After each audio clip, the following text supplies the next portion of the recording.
My name's Shannon Roberts. I work in the MMF-1 pipe department. I work in the pipe shop at Austal USA, Alabama.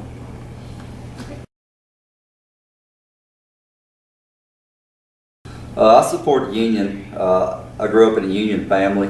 My dad was union, and my dad has recently retired from the union. Growing up as a young boy, my real father passed away, and my stepdad come in and made a great living for me and my brothers and supported us as a family. The craftsmanship that we've had to learn growing up, on the job and off the job, is second to none.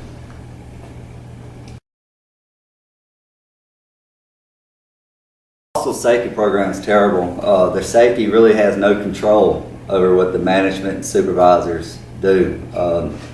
They want to call themselves being a pro-safety company, but in the same sense, safety can't do anything to the supervision for making these workers go in there and do things that are unsafe and illegal. That is a major issue for these young people that's coming in with no industrial experience.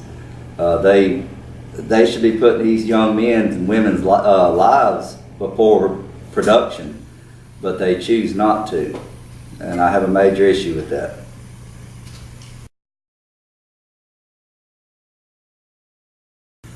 The training program at AIDT isn't up to par with the rest of the United States. The young men and women that's going through it, hearts are in the right spot, and they want to do well for their families, but they're being stuck out there with minimum training and experience, expecting to do a first-class job and only getting B-class pay or TA pay. But their supervision requires them to go out there and try to perform with somebody that's got 20 years of experience. AIDT, the state-run program, is doing what they're required to the bare minimum, and not putting people first, not putting the product first, not giving the Navy what the Navy deserves in a product.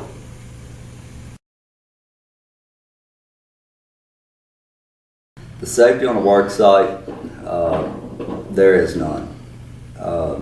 If you don't go into Austal USA with the outlook of being your brother's keeper, making sure that your coworker isn't going to do something irresponsible and get themselves hurt, you can't rely on safety to do so. It's become very political out there, to where there's a few people that's got themselves in a position of empowerment, and they don't want to make no waves. They don't want to disturb what's going on around them due to the fact they'll lose their jobs. And then you have your actual your safety personnel that's on the floor. They want to do more. They want to stop these injuries. They want to stop the dangerous side of the workforce, but the upper management won't let them. They're being handcuffed and doing their job as a safety personnel.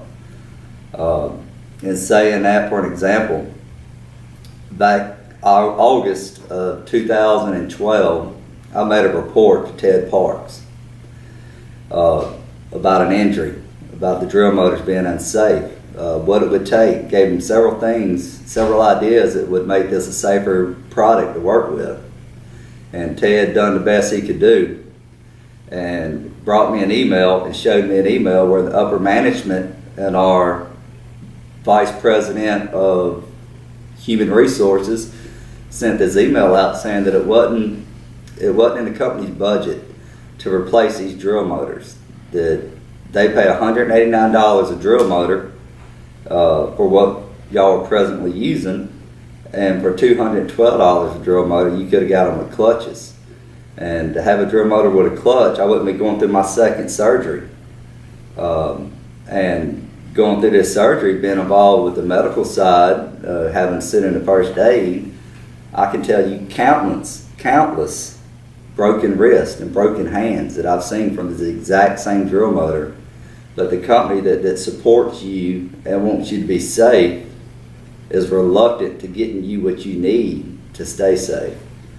Our safety out there is not is not nowhere near what it needs to be for the production and the safety of the worker.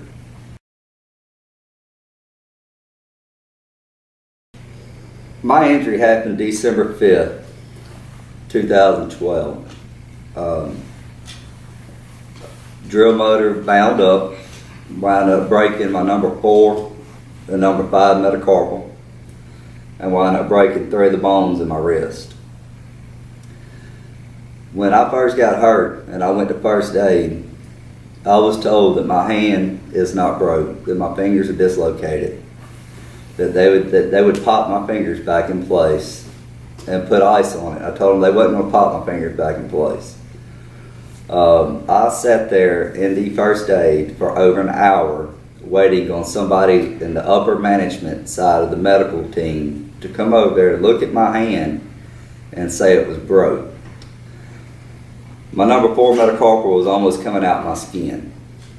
It was very obvious that it was broke, but they didn't want to send me to a hospital. They didn't want it to be a reportable injury to OSHA, so they were going to try to cover it up. After sitting there for over an hour, I finally got the right to go to a doctor, not a doctor of my choice, a doctor of Austal's choice. And they sent me out in a taxi cab. They did not drive me to the hospital. They did not make it a point to see that I made it to the hospital. They called me a yellow cab taxi and got there for the doctor to look at it and say my hand is broke pretty bad, and set me up an appointment to go to see AOC. Well, of course, they wouldn't let me drive, be on pain medication, and I had no use of the right hand. So the next day when I go to AOC, lo and behold, I get a taxi cab. Once again, they didn't care enough about me as a worker to give me a ride to a hospital. December 12th, 2012, I had my first surgery on my hand to get my hand rebuilt. Knew then that my wrist was hurt. We knew that my elbow was hurt and possible shoulder damage. The doctors would not believe that all these injuries had occurred. 4 months later, after having my surgery, and I'm expecting to get my MMI, that's your maximum medical improvement, I pushed the issue of getting an MRI done on my wrist. The doctor that Austal supports said that my wrist had been broken previously to my injury, that I had bone spurs in my wrist. Well, when all this was said and done, I had to go to a second opinion using the same exact MRI, using the same exact medical x-rays from the very first day that I broke it, for the specialist to say that my wrist got broke that day and showed the separation points in my wrist. It was not bone spurs, that was my bones broke in half, completely in half. They have rebuilt my wrist. I've got 3 pins, I've got 29 stitches, I've got 5 screws, 2 plates, fiberglass stitch that'll never be removed out of my wrist, to where they're telling me I may get 50% use out of my right hand if I'm lucky. If they would have done this surgery right off the go, my chances of being able to get out in the backyard and throw a football or throw a baseball with my kids would have been a lot higher. But because of the political side of the medical field, not trying to win these fake safety awards, it's cost me a huge part of my future. That's what I feel about our safety. That's what I feel about the injury.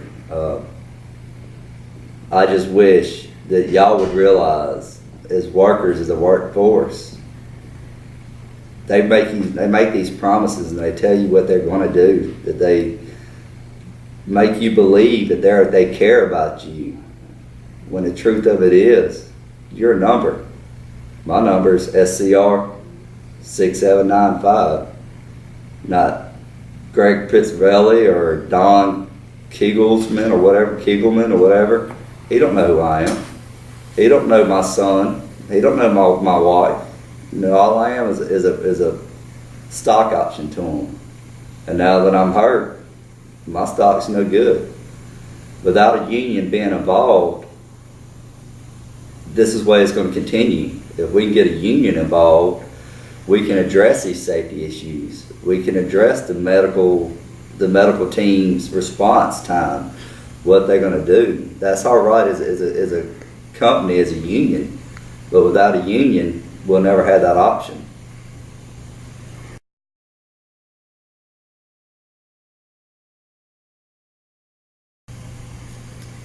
To my fellow coworkers that are scared to sign union cards and form a union. First off, everybody keeps saying that the union's this and the union's that. Without ever being in a union, most people will never know the brotherhood that goes behind a union. The bond that these union brothers and sisters we have. Fear can control your life. And if you're willing to live the rest of your life in fear, you don't need to go outside. You don't need to eat large food where you're going to choke on it. That's all products of fear. When it comes to fear, as long as you're showing fear to this company, they got you where they want you. Corporate America lives and thrives off of being able to control the workforce. Y'all need to get past that fear.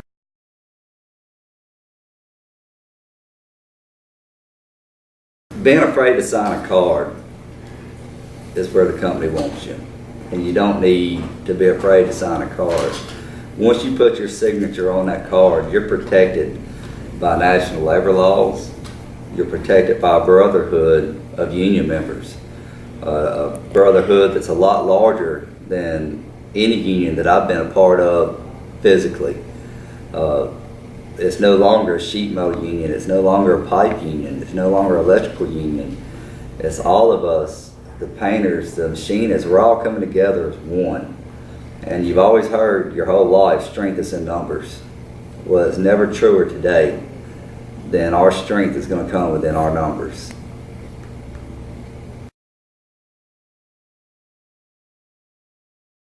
The union means the world to me. My daddy was a union member, and he made a great living for me and my brothers.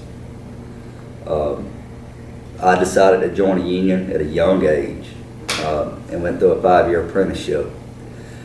And through that 5-year apprenticeship, I've been able to accomplish anything I've ever wanted to in my life with the skill and ability of what they taught me. My original trade was sheet metal. Through life circumstances, I wound up going into the pipe department. And my first day on the job, I told them I had no experience in pipe. But the skills and the trade that they taught me in pipe and sheet metal, I was able to convert over to pipe and never miss a paycheck. No, never miss a paycheck, never have to worry about how I'm going to supply for my family. That's the difference in the training that the union offers and what AIDT offers. I would not have taken any different steps in my life than to go through a union and be the man I am today, because they had a huge part in shaping me and being a craftsman and having a heart to do what's right and not being afraid of corporate America, because I know that I've got a support group behind me that will always stand behind me no matter what. I owe everything to the union and what they've taught me.